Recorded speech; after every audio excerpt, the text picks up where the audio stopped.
Hello friends, ఎలా ఉన్నారు? నేను బాగున్నానండి. మీరు బాగున్నారని అనుకుంటున్నాను. Friends, welcome back to Siri blogs. Friends, ఈ చిన్న వీడియో మీకు చిన్నగా తెలియచేయాలనుకుంటున్నానండి. ఎందుకంటే ఈ వీడియో పెట్టడానికి కారణం అయితే ఉంది.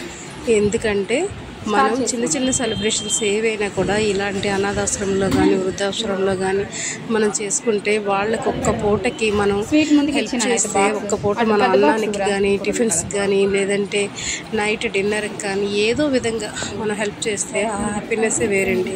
మనం పెద్ద పెద్ద రెస్టారెంట్లకు వెళ్తాం, చుట్టాల ఇంటికి వెళ్తాం, బంధువుల ఇంటికి వెళ్తాం, ఎంతమందో ఇంటికి వెళ్తాం, కానీ మనం ఒక్కసారి అక్కడికి వెళ్ళామంటే వాళ్ళు ఎంత హ్యాపీగా ఫీల్ అవుతారో పిల్లలు చూసి నిజంగా అనకూడదు. కానీ నాకైతే ఎంత హ్యాపీ అనిపించిందో తెలుసండి నాకు.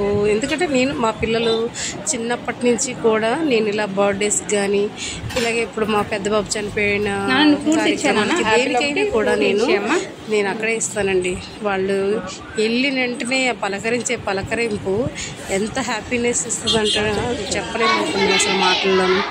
నిజంగా మనం మనం ఎంత సంపాదించామా ఎంత పోగొట్టుకున్నామా అని కాదు, మనం సంపాదించిన ఒక్క 10 రూపాయలు ఒక్క 2 రూపాయలు వీళ్ళ గురించి కేటాయిస్తే అసలు ఆ పుణ్యం ఇంక మాటల్లో చెప్పలేమనుకోండి, అంత బాగుంటుంది.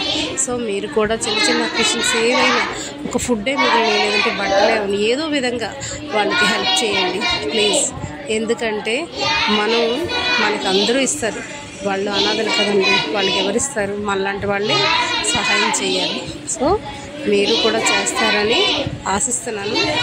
మీకు ఈ వీడియో నచ్చితే లైక్ చేయండి, షేర్ చేయండి, అలాగే మీ ఫ్రెండ్స్ అండ్ ఫ్యామిలీకి షేర్ చేయండి. ఈ వీడియోలో మీకు అనాథాశ్రమం తాలూకా డీటెయిల్స్ కూడా బోర్డు కూడా ఉంది, నెంబర్ ఉంది. మీరు హెల్ప్ చేయాలనుకుంటే చేయొచ్చు. మీరు చేసే హెల్ప్ వాళ్ళకి